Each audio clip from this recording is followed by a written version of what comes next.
Okay, അപ്പോൾ ഇന്ന് നമ്മൾ ജോഗ്രഫി സെക്കൻഡ് ചാപ്റ്ററിൻ്റെ സെക്കൻഡ് പോർഷൻ സെക്കൻഡ് ക്ലാസ്സാണ് എടുക്കുന്നത്. അപ്പോൾ കഴിഞ്ഞ ക്ലാസ്സിൽ നമ്മൾ എവിടെയാണ് പറഞ്ഞു നിർത്തിയത്? നമ്മൾ പറഞ്ഞു ആൾട്ടിറ്റ്യൂഡ് അല്ലേ, നമ്മുടെ അറ്റ്മോസ്ഫിയറിക് പ്രഷർ. അപ്പോൾ അറ്റ്മോസ്ഫിയറിക് പ്രഷർ എന്ന് പറഞ്ഞു കഴിഞ്ഞാൽ എന്താ? ദ വെയിറ്റ്, നമ്മുടെ അറ്റ്മോസ്ഫിയറിലുള്ള എയർ ഭൂമിയിലേക്ക് എക്സേർട്ട് ചെയ്യുന്ന വെയിറ്റിനെ, ഭാരത്തെയാണ് എന്ത് അറ്റ്മോസ്ഫിയറിക് പ്രഷർ എന്ന് പറയുന്നത്. അപ്പോൾ ആ അറ്റ്മോസ്ഫിയറിക് പ്രഷറിനെ ഇൻഫ്ലുവൻസ് ചെയ്യുന്ന ഒരു പ്രധാന ഘടകമാണ് എന്ത്? ആൾട്ടിറ്റ്യൂഡ് അഥവാ ഉയരം, ഹൈറ്റ്. അപ്പോൾ ആൾട്ടിറ്റ്യൂഡ് എങ്ങനെയാണ് അറ്റ്മോസ്ഫിയർ പ്രഷറുമായിട്ട് റിലേറ്റ് ചെയ്തിരിക്കുന്നത്? അതായത് altitude is inversely proportional to atmospheric pressure. അതായത് ആൾട്ടിറ്റ്യൂഡ് കൂടിക്കഴിഞ്ഞാൽ when altitude increases atmospheric pressure decreases. അതുപോലെ തന്നെ when altitude decreases the atmospheric pressure increases. അപ്പോൾ ഇവ തമ്മിൽ രണ്ടും ഇൻവേഴ്സ്ലി ആണ് പ്രൊപ്പോർഷൻ ആയിരിക്കുന്നത്. അത് ഒന്ന് കൂടിക്കഴിഞ്ഞാൽ മറ്റേത് കുറയും. അപ്പോൾ നമ്മൾ ചോദിക്കുകയാണ്, ആൾട്ടിറ്റ്യൂഡ് മാത്രമാണോ ഫാക്ടേഴ്സ്? അല്ല, ആൾട്ടിറ്റ്യൂഡ് പോലെ തന്നെ അറ്റ്മോസ്ഫിയറിക് പ്രഷറിനെ ഇൻഫ്ലുവൻസ് ചെയ്യുന്ന മറ്റ് രണ്ട് ഫാക്ടേഴ്സാണ് ഏതാ? ടെമ്പറേച്ചറും ഹ്യൂമിഡിറ്റിയും. അപ്പം മൂന്ന് പ്രധാനപ്പെട്ട ഘടകങ്ങളാണ് എന്ത്? അറ്റ്മോസ്ഫിയറിക് പ്രഷറിനെ എഫക്റ്റ് ചെയ്യുന്നത്. ഒന്ന് ആൾട്ടിറ്റ്യൂഡ്, രണ്ട് ടെമ്പറേച്ചർ, മൂന്ന് ഹ്യൂമിഡിറ്റി. അപ്പോൾ നമുക്ക് നോക്കാം ആൾട്ടിറ്റ്യൂഡ് പോലെ തന്നെ ടെമ്പറേച്ചറും ഹ്യൂമിഡിറ്റിയും എങ്ങനെയാണ് അറ്റ്മോസ്ഫിയറിക് പ്രഷറിനെ എഫക്റ്റ് ചെയ്യുന്നതെന്ന്. അപ്പോൾ the temperature and atmospheric pressure. അപ്പോൾ like any other object air also expands when it gets heated. നമുക്കറിയാം അല്ലേ, ഏതൊരു വസ്തുവായാലും എന്താ, ചൂടായി കഴിഞ്ഞാൽ, ഹീറ്റ് ചെയ്ത് കഴിഞ്ഞാൽ എന്താ, എക്സ്പാൻഡ് ചെയ്യും. അതിപ്പോൾ മെറ്റൽ ആയാലും വാട്ടർ ആയാലും അതുപോലെ എയർ ആയാലും. അപ്പോൾ എയർ എക്സ്പാൻഡ് ചെയ്ത് കഴിഞ്ഞാൽ എന്തുണ്ടാവും? The air expanded it will less it's density. അതിൻ്റെ ഡെൻസിറ്റി കുറയും. കുറയുന്നത് പോലെ തന്നെ ഹെൻസ് ഇറ്റ് എസെൻസ്, അത് മുകളിലേക്ക് ഉയരും. അതായത് നമുക്കറിയാം ഡെൻസിറ്റി, സാന്ദ്രത അല്ലേ, ആ ഒരു സാന്ദ്രത എന്തുണ്ടാവും? കുറയും. ഡെൻസിറ്റി കുറയും. എക്സ്പാൻഡ് ചെയ്ത് വികസിച്ച് പോകുമ്പോൾ അവ തമ്മിലുള്ള മോളിക്യൂൾസ് തമ്മിലുള്ള ഗ്യാപ്പ് കൂടും. അതാണ് എന്ത്? സാന്ദ്രത കുറയുന്നതിനുള്ള കാരണം. അങ്ങനെ കുറയുമ്പോൾ വായുവിൻ്റെ ഭാരം കുറയുകയും വായു മുകളിലേക്ക്, ഇറ്റ് എസെൻസ്, മുകളിലേക്ക് ഉയർന്നു പോകും. This leads to the lowering of atmospheric pressure. കാരണം നമുക്കറിയാം എന്താ അറ്റ്മോസ്ഫിയറിക് പ്രഷർ എന്ന് പറഞ്ഞാൽ അറ്റ്മോസ്ഫിയറിലുള്ള എയർ ഭൂമിയിലേക്ക് എക്സേർട്ട് ചെയ്യുന്ന പ്രഷറാണ്. അപ്പോൾ അത് നേരെ ഓപ്പോസിറ്റായി സ്പേസിൻ്റെ ഡയറക്ഷനിലേക്ക്, മുകളിലേക്ക് ഉയർന്നു പോയിക്കൊണ്ടിരുന്ന എന്തുണ്ടാവും? അവിടെ അറ്റ്മോസ്ഫിയറിക് പ്രഷർ കുറയും. അപ്പോൾ എന്താ, ടെമ്പറേച്ചർ ഇൻക്രീസ് ചെയ്ത് കഴിഞ്ഞാൽ അറ്റ്മോസ്ഫിയറിക് പ്രഷർ ലോവർ ചെയ്യും, കുറയും. അതേപോലെ തന്നെ the ascending air spreads to the sides and it starts cooling. ഇപ്പോൾ ഉയർന്ന വായു നമ്മൾ പഠിച്ചിട്ടുണ്ട് ചെറിയ ക്ലാസ്സുകളിൽ, അഭിവഹനം എന്ന്. അതായത് അഡ്വെക്ഷൻ, 9ാം ക്ലാസ്സിൽ പഠിച്ചിട്ടുണ്ട് അഡ്വെക്ഷൻ. അതായത് വായു തിരശ്ചീന ദിശയിൽ ഹൊറിസോണ്ടലായിട്ട് എന്താ സ്പ്രെഡ് ചെയ്ത് പോകുന്നു. അങ്ങനെ സ്പ്രെഡ് ചെയ്ത് പോകുന്ന സമയത്ത് ആ ഒരു യാത്രയിൽ വായു തണുക്കുകയും അതിൻ്റെ ഡെൻസിറ്റി കൂടുകയും ചെയ്യും. അതായത് തണുക്കുന്നതിനൊപ്പം എന്താ, അവ പരസ്പരം മോളിക്യൂൾസ് അടുത്തടുത്ത് വരുകയും അതുപോലെ തന്നെ എന്താ, ഇറ്റ് ബിക്കം മോർ ഡെൻസിറ്റി കൂടി അവസാനം ഇറ്റ് ഡിസെൻസ് എന്ന് പറഞ്ഞാൽ താഴോട്ട് ഇറങ്ങി വരികയും ചെയ്യും. അങ്ങനെ താഴോട്ട് ഇറങ്ങി വന്നു കഴിഞ്ഞാൽ എന്ത് സംഭവിക്കും? As a result the atmospheric pressure increases. അറ്റ്മോസ്ഫിയറിലുള്ള പ്രഷർ ഇൻക്രീസ് ആവും. അപ്പോൾ നമ്മൾ ഇതിൽ നിന്ന് എന്ത് മനസ്സിലായി? When temperature increases the atmospheric pressure decreases. When temperature decreases the atmospheric pressure increases. അപ്പോൾ ഇവിടെയും എന്താ, ആൾട്ടിറ്റ്യൂഡ് പോലെ തന്നെ അറ്റ്മോസ്ഫിയറിക് പ്രഷറും ടെമ്പറേച്ചറും ഇൻവേഴ്സ്ലി പ്രൊപ്പോർഷണൽ ആണ്. അപ്പോൾ അതുപോലെ തന്നെ അപ്പോൾ അതിനൊരു എക്സാമ്പിൾ അവിടെ കൊടുത്തിട്ടുണ്ട്. എന്താ? Having you understand now the temperature and the atmosphere pressure are inversely proportional then given a example below are the dry and night scenes of a place. ഒരു എക്സാമ്പിൾ തന്നേക്കാണ്. എന്താ? ഒരേ സ്ഥലം തന്നെ, രണ്ട് സെയിം സ്ഥലങ്ങളുടെ തന്നെ ഡേ സമയത്തെ ഇമേജും നൈറ്റ് സമയത്തെ ഇമേജും. അപ്പോൾ അവിടെ നമ്മളോട് മാർക്ക് ചെയ്യാൻ പറയുകയാണ് എന്താ? Compare the two pictures, identify the situations of law and high atmospheric pressure and suitably mark H and L. അപ്പോൾ ഹൈ പ്രഷറുള്ള സ്ഥലങ്ങളിൽ എച്ച് എന്നും ലോ പ്രഷറുള്ള സ്ഥലങ്ങളിൽ എൽ എന്നും മാർക്ക് ചെയ്യാൻ. അപ്പോൾ നമുക്കിവിടെ അറിയാം എന്താ, ആദ്യത്തെ ചിത്രത്തിൽ സൂര്യൻ കത്തി ജ്വലിച്ച് നിൽക്കുകയാണ്. അപ്പോൾ ആ സമയത്ത് ആ അന്തരീക്ഷത്തിൽ എന്തായിരിക്കും? വായു മുകളിലേക്ക് ഉയർന്ന് അവിടെ അറ്റ്മോസ്ഫിയറിക് പ്രഷർ ലോ ആയിരിക്കും. അപ്പോൾ അവിടുത്തെ അറ്റ്മോസ്ഫിയർ പ്രഷർ എന്ന് പറയുന്നത് ലോ അറ്റ്മോസ്ഫിയറിക് പ്രഷർ ആയിരിക്കും. അപ്പോൾ അവിടെ എൽ എന്ന് മാർക്ക് ചെയ്യാം. രണ്ടാമത്തെ ചിത്രത്തിൽ നൈറ്റാണ് സീൻ. അപ്പോൾ നൈറ്റ് സീനിൽ എന്തായിരിക്കും, സൂര്യപ്രകാശം ആബ്സെൻ്റ് ആയതുകൊണ്ട് അവിടെ അന്തരീക്ഷം തണുത്തിരിക്കുന്ന സമയമാണ്. ആ സമയത്ത് അറ്റ്മോസ്ഫിയറിക് പ്രഷർ കൂടുതലായിരിക്കും, ഹൈ അറ്റ്മോസ്ഫിയറിക് പ്രഷർ. അപ്പോൾ അവിടെ എച്ച് എന്ന് മാർക്ക് ചെയ്യുക. അപ്പോൾ ഒന്നാമത്തെ ചിത്രം എല്ലും രണ്ടാമത്തെ ചിത്രം എച്ചുമാണ്. അതുപോലെ തന്നെ അടുത്തൊരു ചോദ്യം ഇതിനെ റിലേറ്റ് ചെയ്ത് വന്നിരിക്കുന്ന ചോദ്യമാണ് എന്താ, compared to the colder regions the tropical regions experience low atmospheric pressure why. നമ്മളോട് ചോദിക്കുകയാണ് മഞ്ഞു പ്രദേശങ്ങൾ, അതായത് മഞ്ഞു പ്രദേശങ്ങളിൽ നിന്ന് നമ്മൾ നോക്കുകയാണെങ്കിൽ അവിടെ കമ്പയർ ചെയ്ത് നോക്കുമ്പോൾ നമ്മുടെ ഉഷ്ണമേഖലാ പ്രദേശങ്ങളിൽ ട്രോപ്പിക്കൽ റീജിയൻസിൽ എന്താ അറ്റ്മോസ്ഫിയർ പ്രഷർ കുറവാണ്. എന്തുകൊണ്ടാണ്?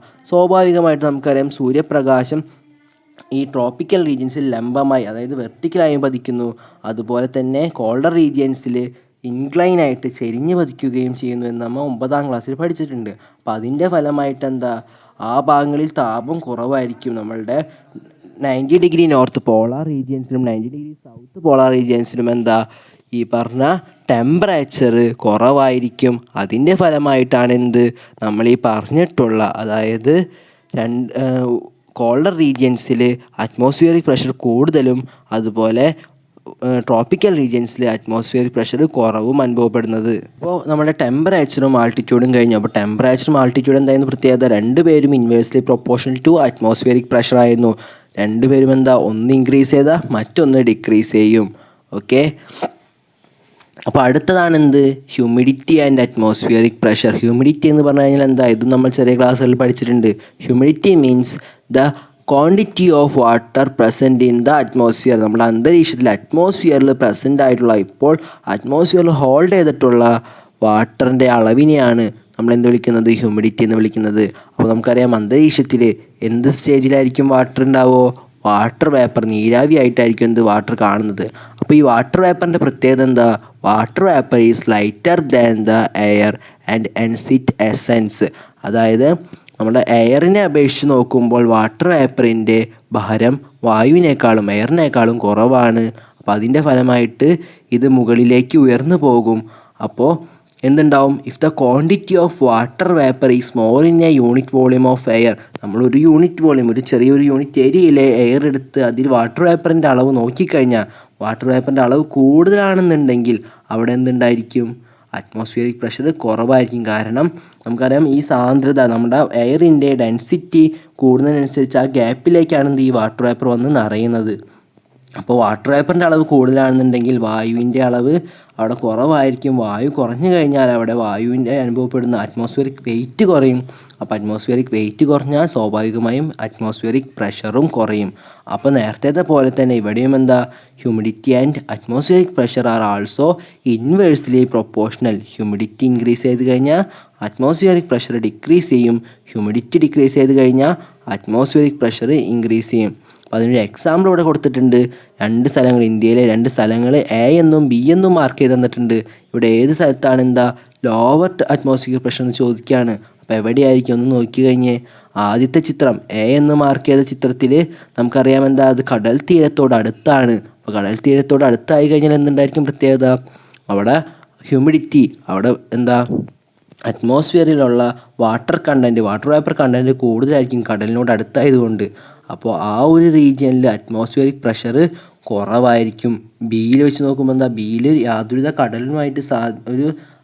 കടലിനുമായിട്ടൊരു അടുത്തല്ലാത്തൊരു സ്ഥലമാണ് ബി. അപ്പോൾ ആ ഒരു ഭാഗത്ത് എന്താ, അറ്റ്മോസ്ഫിയറിക് പ്രഷർ കൂടുതലായിരിക്കും. അപ്പം എ എന്ന സ്ഥലത്താണ് എന്താ, അറ്റ്മോസ്ഫിയറിക് പ്രഷർ കുറവ്. എന്തുകൊണ്ടാണ്, അത് കടലിനോട് ചേരെയുള്ള സ്ഥലമാണ്, നിയർ ടു ദ ഓഷ്യൻ.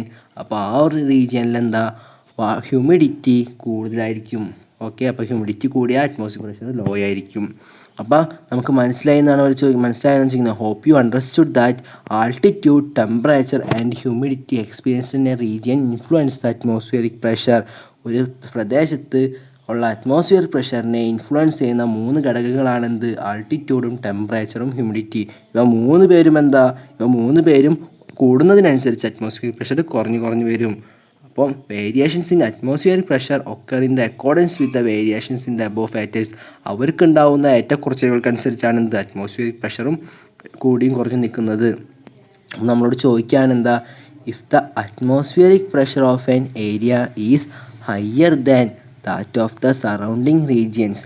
നമ്മളുടെ ചുറ്റുമുള്ള റീജിയൻ, അതായത് നമുക്കറിയാം എന്താ, നമ്മൾ പഠിച്ചിട്ടുണ്ട്. നേരത്തെ പറഞ്ഞു ഹൈ പ്രഷർ റീജിയൻ എന്നും ലോ പ്രഷർ റീജിയൻ എന്നൊക്കെ നമ്മൾ പറഞ്ഞു അല്ലേ. അപ്പോൾ എന്താണ് ഈ ഹൈ പ്രഷർ, എന്താണ് ഈ ലോ പ്രഷർ എന്ന് ചോദിച്ചു കഴിഞ്ഞാൽ, അപ്പോൾ ഹൈ പ്രഷർ എന്ന് പറഞ്ഞു കഴിഞ്ഞാൽ ഇപ്പോൾ നമ്മൾ നിൽക്കുന്ന സ്ഥലത്തെ പ്രഷർ ചുറ്റുമുള്ള സ്ഥലത്തേക്കാൾ, നമ്മുടെ സറൗണ്ടിങ്സിലുള്ള ചുറ്റുമുള്ള സ്ഥലത്തേക്കാളും കൂടുതലാണെന്നുണ്ടെങ്കിൽ, അപ്പോൾ നമ്മൾ നിൽക്കുന്ന സ്ഥലമാണ് എന്ത്, ഹൈ പ്രഷർ സ്ഥലം. അതായത് മറ്റൊരു സ്ഥലത്തെ കമ്പയർ ചെയ്ത് നോക്കുമ്പോൾ അവിടത്തേക്കാളും പ്രഷർ ഇവിടെ കൂടുതലാണെന്നുണ്ടെങ്കിൽ ആ സ്ഥലത്തെ ഹൈ പ്രഷർ ഏരിയ എന്ന് വിളിക്കും. അതേപോലെ തന്നെ നേരെ തിരിച്ച് നമ്മൾ നിൽക്കുന്ന സ്ഥലത്തെ പ്രഷർ കുറവാണെന്നും അതുപോലെ നമ്മുടെ ചുറ്റുവട്ടത്തുള്ള സ്ഥലങ്ങളിലാണ് എന്ത് പ്രഷർ കൂടുതലെന്നും ഉണ്ടെങ്കിൽ ആ പ്രദേശത്തെ ലോ പ്രഷർ റീജിയൻ എന്നും വിളിക്കും. ഓക്കെ, അപ്പോൾ ഇവിടെ ഒരു ചിത്രം കൊടുത്തിട്ടുണ്ട്, ഇന്ത്യയുടെ 2 മാപ്പുകൾ. അപ്പോൾ ആ 2 മാപ്പുകളിൽ നമുക്ക് കാണാം എന്താ, ചിത്രം എയിലെന്താ, എ എന്ന് മാർക്ക്, എയിൽ ആ ഒരു വെള്ള കളർ കാണുന്ന ഒരു വൃത്തം അല്ലേ, ആ വൃത്തത്തിൽ എന്തായിരിക്കും, ഹൈ പ്രഷർ റീജിയനാണ്. കാരണം അത് പിന്നിലേക്ക് പോകും തോറും അകലേക്ക് പോകും തോറും എന്താ പ്രഷർ കുറഞ്ഞു വരാം. പക്ഷേ ബി എന്ന ചിത്രത്തിൽ വട്ടം നോക്കിക്കഴിഞ്ഞാൽ ആ ബി എന്ന് പറയുന്ന സ്ഥലത്തുള്ള അറ്റ്മോസ്ഫിയറിക് പ്രഷർ 720 അവിടെ നിന്ന് അകലേക്ക് പോകും തോറും മറ്റുള്ള പ്രദേശങ്ങളിൽ എന്താ കൂടിയാണ് വരുന്നത്. അപ്പോൾ അവിടുത്തെ അറ്റ്മോസ്ഫിയർ പ്രഷർ എല്ലാണ്. അപ്പോൾ നമുക്ക് ഈ ഒരു ചിത്രത്തിൽ വേറെ കുറച്ച് കാര്യങ്ങൾ കാണാം. അതായത് കുറച്ച് ലൈൻസ്, നമ്മുടെ ഇന്ത്യയെ ക്രോസ് ചെയ്ത് കുറച്ച് ലൈൻസ് പോകുന്നുണ്ട്. അപ്പോൾ എന്താണ് ഈ ലൈൻസ്? നമ്മൾ പണ്ട് 9ാം ക്ലാസ്സിൽ പഠിച്ചിട്ടുണ്ട് ഐസോതേർംസ് എന്ന് പറഞ്ഞാൽ എന്തായിരുന്നു, ഒരേ ടെമ്പറേച്ചറുള്ള, അതായത് ഒരു സ്ഥലത്ത് നമ്മുടെ ഒരു രാജ്യം എടുക്കുകയെന്നുണ്ടെങ്കിൽ അവിടെ ഒരുപാട് ടെമ്പറേച്ചേഴ്സ്, ഡിഫറെൻറ്റ് സ്ഥലങ്ങളിൽ ഡിഫറെൻറ്റ് ടെമ്പറേച്ചേഴ്സ് മാർക്ക് ചെയ്യും. അങ്ങനെ ആ വ്യത്യസ്തമായ ടെമ്പറേച്ചറുകളിൽ ഒരേ ടെമ്പറേച്ചറുള്ള സ്ഥലങ്ങളെ നമ്മൾ ഒരു സാങ്കല്പിക ഇമേജിനറി ലൈൻ വെച്ച് കണക്ട് ചെയ്യും. അപ്പം അങ്ങനെ സെയിം ടെമ്പറേച്ചറുള്ള സ്ഥലങ്ങളെ കണക്ട് ചെയ്യുന്ന ഇമേജിനറി ലൈൻസിനെയാണ് നമ്മൾ ഐസോതേർംസ് എന്ന് വിളിച്ചത്. അപ്പോൾ അതേപോലെ തന്നെ ഇവിടെ കാണുന്ന, അതായത് നമ്മൾ ഇന്ത്യയുടെ പല ഭാഗങ്ങളിൽ ഇതുപോലെ അറ്റ്മോസ്ഫിയറിക് പ്രഷർ മെഷർ ചെയ്യും. അങ്ങനെ അറ്റ്മോസ്ഫിയറിക് പ്രഷർ മെഷർ ചെയ്യുമ്പോൾ അതിൽ നിന്ന് നമുക്ക് കിട്ടുന്ന, അതായത് അറ്റ്മോസ്ഫിയറിക് പ്രഷർ മെഷർ ചെയ്യുമ്പോൾ ഡിഫറെൻറ്റ് പ്രഷേഴ്സ് ആയിരിക്കും. അപ്പോൾ അതിൽ സെയിം അറ്റ്മോസ്ഫിയറിക് പ്രഷർ ഉള്ള ഏരിയാസിനെ നമ്മൾ കണക്ട് ചെയ്ത് വരയ്ക്കുന്ന ലൈൻസാണ് ഇവിടെ കൊടുത്തേക്കുന്നത്. അപ്പോൾ അത്തരം ലൈൻസിനെ നമ്മൾ വിളിക്കും, ഐസോ ബാർസ് എന്ന് വിളിക്കും. അപ്പോൾ അവിടെ കൊടുത്തിട്ടുണ്ട് isobars are the imaginary lines joining the places having the same atmospheric pressure ഉള്ള പ്ലേസസ് കണക്ട് ചെയ്തിട്ടാണ് ഈ പറയുന്ന ഐസോ ബാർസ് വരയ്ക്കുന്നത്. അപ്പോൾ ഇവിടെ നോക്കിക്കഴിഞ്ഞാൽ കാണാം, ചിത്രം എയിൽ 750 ഹെക്ടോ പാസ്കൽസ് ആൻഡ് 50 ഹെക്ടോ പാസ്കലിൽ കാണുന്നത്, അതായത് ആ ഒരു അറ്റ്മോസ്ഫിയർ പ്രഷറുള്ള ഏരിയാസിനെയൊക്കെ ഒരേ ലൈനായിട്ട് കണക്ട് ചെയ്തേക്കുന്നു. അപ്പോൾ അങ്ങനെയാണ് ഐസോ ബാർസ് വരയ്ക്കുന്നത്. അപ്പോൾ we can easily understand the distribution of atmospheric pressure of any region by observing the isobars. അപ്പോൾ ഈ ഐസോ ബാർസ് നോക്കിക്കഴിഞ്ഞാൽ നമുക്ക് എന്ത് മനസ്സിലാവും, അറ്റ്മോസ്ഫിയർ പ്രഷർ എങ്ങനെയാണ് ഓരോ സ്ഥലങ്ങളിലും ഡിസ്ട്രിബ്യൂട്ട് ചെയ്തേക്കുന്നതെന്ന് മനസ്സിലാവും. അപ്പോൾ ഒബ്സർവ് ഫിഗർ 2.4 നമ്മളോട് ചോദിക്കുകയാണ്, കണ്ടില്ലേ, 2 സീസൺസിനനുസരിച്ചുള്ള മാറ്റമാണ് അവിടെ കാണിച്ചേക്കുന്നത്. ഒരു 2 സ്ഥലങ്ങളിലും വ്യത്യസ്തമായ അറ്റ്മോസ്ഫിയർ പ്രഷർ എക്സ്പീരിയൻസ് ചെയ്യുന്നു 2 സീസൺസിൽ. അപ്പോൾ നമ്മളോട് ചോദിക്കുകയാണ്, observe the distribution of isobars in the given figure and mark the places experiencing high pressure and low pressure. അപ്പോൾ ഹൈ പ്രഷർ എവിടെയാണെന്ന് നമ്മൾ പറഞ്ഞു അല്ലേ, ചിത്രം എയിൽ ഹൈ പ്രഷറും ചിത്രം ബിയിൽ ലോ പ്രഷറുമാണെന്ന് നമ്മൾ പറഞ്ഞു. അപ്പോൾ അങ്ങനെയാണ് ഹ്യൂമിഡിറ്റിയുടെ ഡിസ്ട്രിബ്യൂഷൻ. അപ്പോൾ നമ്മൾ ഈ കഴിഞ്ഞ ക്ലാസ്സുകളിൽ ഇതുവരെ നമ്മൾ പഠിച്ചു, 3 ഘടകങ്ങൾ, ആൾട്ടിറ്റ്യൂഡ്, ടെമ്പറേച്ചർ, ഹ്യൂമിഡിറ്റി. ഇവ 3ഉം ഇൻവേഴ്സ്ലി പ്രൊപ്പോർഷണൽ ടു അറ്റ്മോസ്ഫിയറിക് പ്രഷറാണ്. നമ്മുടെ അറ്റ്മോസ്ഫിയറിലുള്ള പ്രഷറിനെ ഇൻഫ്ലുവൻസ് ചെയ്യുന്ന ഈ 3 ഘടകങ്ങൾ, അവയെ എങ്ങനെയൊക്കെ മാർക്ക് ചെയ്യാം എന്നൊക്കെ നമ്മൾ പഠിച്ചു. ഇനി ബാക്കി അടുത്ത ക്ലാസ് ഗ്ലോബൽ പ്രഷർ ബെൽറ്റ്സിലേക്ക് നമ്മൾ കടക്കും.